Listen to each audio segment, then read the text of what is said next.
सभी विद्यार्थियों को प्यार भरा नमस्कार। आपका शिक्षक विष्णुदत्त मिश्र। आज भारत के संविधान के पक्ष में हम चर्चा करते हैं। हमारी चर्चा ये है कि भारत के संविधान में दो सदनात्मक शासन प्रणाली है। ये जो दो सदनात्मक शासन प्रणाली है, ये ब्रिटेन के संविधान का देन है।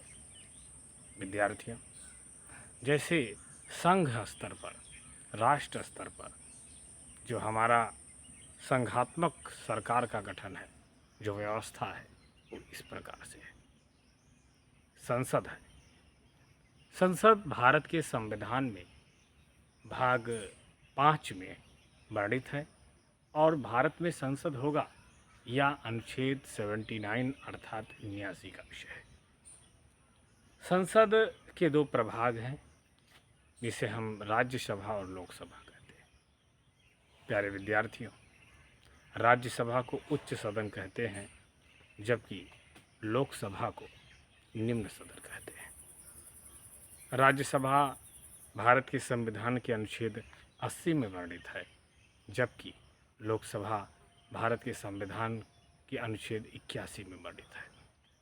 संसद का जो गठन है, संसद का गठन राष्ट्रपति, लोकसभा और राज्यसभा से मिलकर संसद बनता है। भारत का संसद नई दिल्ली में स्थित है। प्यारे मेरे विद्यार्थियों, उसी प्रकार से राज्य स्तर पर भी शासन व्यवस्था है।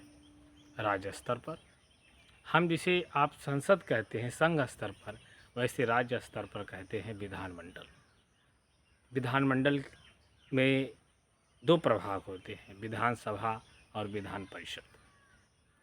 भारत के संविधान के अनुच्छेद 168 में राज्य विधानमंडल के विषय में चर्चा किया गया है। अगर हम चर्चा करें कि राज्य विधानमंडल होगा और विद्यार्थियों बताएं कि 6 राज्य में विधान परिषद है और शेष राज्य में विधान सभा है। आपकी जानकारी के लिए हम बताना चाहते हैं, उत्तर प्रदेश भारत का एक ऐसा राज्य है जहां सर्वाधिक विधानसभा की सीटें हैं। उन सीटों की संख्या 403 है। प्यारे मेरे विद्यार्थियों, और राज्य विधान परिषद में उत्तर प्रदेश में सीटों की संख्या 100 है। विद्यार्थियों, ये छोटा सा चित्रण है, चलचित्रण है, लेकिन हम धीरे धीरे इसका विस्तार करेंगे और व्याख्यान स्वरूप में आपको बताने का कष्ट करेंगे। बहुत बहुत धन्यवाद।